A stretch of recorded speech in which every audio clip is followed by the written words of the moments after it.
ಇಂದಿನ information with inspiration ಕಾರ್ಯಕ್ರಮದಲ್ಲಿ ಮಾಜಿ ಜಿಲ್ಲಾ ಸರ್ಕಾರಿ ವಕೀಲರು ಹಾಗೂ ಮಂಗಳೂರು ವಕೀಲರ ಸಂಘದ ಮಾಜಿ ಉಪಾಧ್ಯಕ್ಷರಾಗಿ ಕಾರ್ಯದರ್ಶಿಯಾಗಿ ಕಾರ್ಯನಿರ್ವಹಿಸಿದಂತಹ ಮನೋರಾಜ್ ರಾಜೀವ ಅವರು ನಮ್ಮೊಂದಿಗಿದ್ದಾರೆ. ಬನ್ನಿ ಅವರು ನಮಗೆ ಹೇಗೆ ಇನ್ಸ್ಪಿರೇಷನ್ ಆಗ್ತಾರೆ ನೋಡೋಣ. ನೋಡಿ, ನೀವು ಕೇಳ್ತೀರಿ LLB ಅಲ್ಲಿ ಕ್ಯಾರಿಯರ್ ಇದೆನಾ, ಲಾಯರ್ಸಿಗೆ ಕ್ಯಾರಿಯರ್ ಇದೆನಾ, LLB ಮಾಡಿದರೆ ಕ್ಯಾರಿಯರ್ ಇದೆನಾ? ಖಂಡಿತವಾಗಿದೆ. ಈಗ ಮುಂಚೆನಾಗಿ ಅಲ್ಲ, ಈಗ ನಿಮಗೆ ಬೇರೆ ಬೇರೆ ಎವಿನ್ಯೂಸ್ ಇದೆ. ಈಗ ನೋಡಿ, ಒಂದು ಲಾ ಮಾಡಿದ ನಂತರ ನೀವು LLM ಮಾಡ್ಬೋದು, ಅದರಲ್ಲಿ ನಿಮಗೆ ಪ್ರೊಫೆಸರ್ ಆಗಿ ಹೋಗ್ಬೋದು, ಕಾಲೇಜಸ್ಗೆ ಲೆಕ್ಚರರು ಆಗ್ಬೋದು. ಬೇರೆ ಬೇರೆ ಕಂಪ್ನೀಸಲ್ಲಿ, ಮಲ್ಟಿನ್ಯಾಷನಲ್ ಕಂಪ್ನೀಸಲ್ಲಿ LLM ಮಾಡಿದವರಿಗೆ ಸ್ಕೋಪ್ ಇದೆ. ಅದಲ್ಲ ಬಿಡಿ, ನಿಮಗೆ LLB ಮಾಡಿದವರಿಗೆ ಈಗ ಪ್ರಾಸಿಕ್ಯೂಟರ್ಸ್ ಎಕ್ಸಾಮ್ಸ್ ಕೂರ್ಬೋದು, ಜಡ್ಜ್ ಎಕ್ಸಾಮ್ಸ್ಗೆ ಕೂರ್ಬೋದು.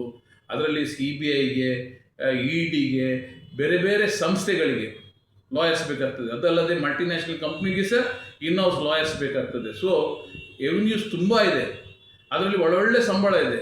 ಅದಂತೂ ನಮ್ಮ ಸರ್ಕಾರಿ ಸಂಸ್ಥೆಗಳಲ್ಲಿ ಒಂದು ಒಳ್ಳೆ ಘನತೆ ಗೌರವದಿಂದ ಇರ್ಬೋದು. ಒಳ್ಳೆ ಸಂಬಳ ಕೂಡ ಇದೆ, ಘನತೆ ಗೌರವದಿಂದ ಜೀವನ ಕೂಡ ಸಾಗಿಸ್ಬೋದು. ಒಂದು ಅವರಿಗೆ ಸೊಸೈಟಿಗೆ ಒಂದು ಸರ್ವಿಸ್ ಕೊಡುವಂಥ ಇದೆ. ಅದಲ್ಲದೆ ನಮ್ಮ ಪ್ರೈವೇಟ್ ಪ್ರಾಕ್ಟೀಸ್ ಇದ್ದದ್ದೇ. ಶುರುವಿಗೆ ಪ್ರೈವೇಟ್ ಪ್ರಾಕ್ಟೀಸಲ್ಲಿ ಸ್ವಲ್ಪ ಅವರಿಗೆ ಕಷ್ಟ ಆಗ್ಬೋದು ಇನಿಷಿಯಲಿ, ಆದರೆ ಒಮ್ಮೆ ಅವರಿಗೆ ಈ ಟ್ರಿಕ್ ಸಿಕ್ಕಿದ ನಂತರ ಹೇಗೆ ಈ ಕೇಸ್ಗಳನ್ನು ಕಂಡಕ್ಟ್ ಮಾಡ್ಬೋದು ಅಂತ ಗೊತ್ತಾದರೆ, ಅವರೊಂದು ಹೆಸರು ಗಳಿಸಿದರೆ, ನಿಷ್ಠೆಯಿಂದ, ಅವರ ಶ್ರದ್ಧೆಯಿಂದ ಅವರು ಕರೆಕ್ಟ್ ಹಾನೆಸ್ಟಾಗಿ ಕೆಲಸ ಮಾಡಿದರೆ ಅವರನ್ನು ರೆಕಗ್ನೈಸ್ ಮಾಡ್ತಾರೆ. ಇವನ್ ಕಳ್ಳನಿಗೆ ಹೆಸರು ಉಂಟಲ್ಲ, ಒಬ್ಬ ಕರೆಕ್ಟ್ ಹಾನೆಸ್ಟ್ ಅಡ್ವೊಕೇಟ್ ಬೇಕು ಅಂತಿರುತ್ತೆ. ಸೊ ಹಾನೆಸ್ಟಿ, ಹಾರ್ಡ್ ವರ್ಕಿಂಗ್ ಇದ್ದ ಲಾಯರಿಗೆ ಫ್ಯೂಚರ್ ಇದ್ದೇ ಇದೆ. ಪ್ರೈವೇಟ್ ಪ್ರಾಕ್ಟೀಸಲ್ಲಿ 100% ಅವ್ರು ಸಕ್ಸೀಡ್ ಆಗ್ತಾನೆ. ಕ್ವಾಲಿಟಿ ಮೇಲೆ ಮೇಲೆ ಮೇಲೆ ಬಂದಾಗ ನಿಮಗೆ ವೇಕೆನ್ಸಿ ಜಾಸ್ತಿ, ಕ್ವಾಲಿಟಿ ಒಳ್ಳೆ ಇದ್ದರೆ 100% ಜನರು ನಿಮ್ಮನ್ನು ಹುಡ್ಕೊಂಡು ಬರ್ತಾರೆ. ಇದು ಲಾಗಿದು ಇರುವಂಥ ಬೆನಿಫಿಟ್ಟು. ಈಗ ಬೇರೆ ಬೇರೆ ಫೀಲ್ಡಲ್ಲಿ ಸಹ ಎಕ್ಸೆಸ್ ಆಗಿದೆ, ಆದರೂ ಒಳ್ಳೆ ಒಳ್ಳೆ ಕ್ವಾಲಿಟಿ ಲಾಯರ್ಸ್ಗೆ ಎಲ್ಲ ಕಡೆ ಸ್ಕೋಪ್ ಇದೆ. ಹಾಗಾಗಿ ನನ್ನ ಪ್ರಕಾರ LLB is one of the careers you can choose.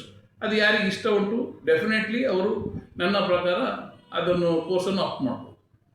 ನೋಡಿ, ನಿಮಗೆ ಕೆಲವರಿಗೆ ನಾನು ಪ್ರಾಕ್ಟೀಸ್ ಮಾಡಲಿಕ್ಕೆ ಇಷ್ಟ ಇಲ್ಲ, ನನಗೆ ಏನಾದರೂ ಒಂದು ಸೆಕ್ಯೂರ್ಡ್ ಜಾಬ್ ಬೇಕು ಅಂತಿದ್ದಾಗ LLBಯಲ್ಲಿ ಒಮ್ಮೆ ಪ್ರಾಕ್ಟೀಸ್, ಒಮ್ಮೆ ಒಂದು 5 ವರ್ಷ 3 ವರ್ಷ ಪ್ರಾಕ್ಟೀಸ್ ಮಾಡಿದಾಗ ಬೇರೆ ಬೇರೆ ಪ್ರಾಕ್ಟೀಸ್ ಮಾಡೋದು ಒಂದು 5 ವರ್ಷ 3 ವರ್ಷ ಒಳ್ಳೆಯದು, ಅವರಿಗೆ ಎಕ್ಸ್ಪೀರಿಯನ್ಸ್ ಬರ್ತದೆ.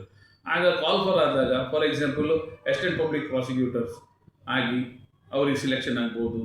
ಮತ್ತು ಅದರಲ್ಲಿ ಇನ್ಕಮ್ ಟ್ಯಾಕ್ಸು, CBI, ED ಇದೆಲ್ಲ ಡಿಪಾರ್ಟ್ಮೆಂಟ್ಸಲ್ಲಿ ಸಹ ಸ್ಕೋಪ್ ಇದೆ. ಅದಲ್ಲದೆ ಬೇರೆ ಬೇರೆ ಮಲ್ಟಿನ್ಯಾಷನಲ್ ಕಂಪ್ನೀಸಲ್ಲಿ ಅಲ್ಲಿಯೂ ಕೂಡ ಲಾ ಆಫೀಸರ್ಸ್ಗೆ ಸ್ಕೋಪ್ ಇದೆ. ಇಲ್ಲಿ ನಮ್ಮ ಮಂಗಳೂರಲ್ಲಿದೆ NMPT ಸಿಟಿ ಕಾರ್ಪೊರೇಷನ್ ನಮ್ಮದು. ಅದಲ್ಲದೆ ನಮ್ಮ ರೆವಿನ್ಯೂ ಆಫೀಸರ್ಸ್ಗೆ ಇಲ್ಲೆಲ್ಲ ಲಾಯರ್ಸಿದು ಪೋಸ್ಟ್ ಕ್ವಾಲಿಫಿಕೇಷನ್ ಇದ್ದವರಿಗೆ ಅವಕಾಶ ಇದೆ. ಅವರಿಗೆ ಒಂದು ಸ್ವಲ್ಪ ಸಮಯ ಪ್ರಾಕ್ಟೀಸ್ ಮಾಡಿ ಅಲ್ಲಿ ಕಾಲ್ ಫಾರ್ ಆದಾಗ ಅರ್ಜಿ ಹಾಕಿದಾಗ ಎಕ್ಸಾಮ್ ಪಾಸ್ ಆದರೆ ಡೆಫಿನೆಟ್ಲಿ ಅವರಿಗೆ ಅದರಲ್ಲಿಂದ ಫ್ಯೂಚರ್ ಬಿಲ್ಡಪ್ ಮಾಡ್ಬೋದು.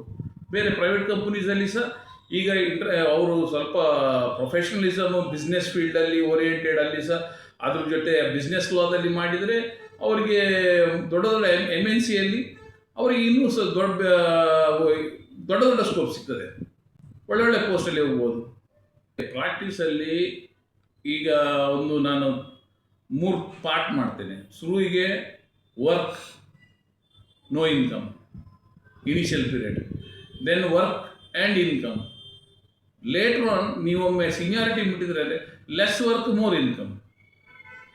ಸೊ ನೀವು ಏನು ಇನಿಷಿಯಲ್ ನಿಮ್ಮ ಲೈಫಲ್ಲಿ ಏನು ಸ್ಟ್ರಗಲ್ ಮಾಡಿ ನೀವು ಅಚೀವ್ ಮಾಡ್ತೀರಿ, ಒಮ್ಮೆ ಹೆಸರು ಗಳಿಸಿ, ನಿಮ್ಮ ಆನೆಸ್ಟಿ, ನಿಮ್ಮ ಇಂಟಗ್ರಿಟಿ, ಎಫಿಷಿಯನ್ಸಿ ಒಮ್ಮೆ ಪಬ್ಲಿಕ್ಕಿಗೆ ಪ್ರೂವ್ ಆಯಿತು ಅಂತಿದ್ದಾಗ, ನಿಮಗೆ ಏಜ್ ಹೋದಾಗ ನಿಮಗೆ ರೆಸ್ಪೆಕ್ಟನ್ನು ಕಮಾಂಡ್ ಮಾಡ್ತೀರಿ.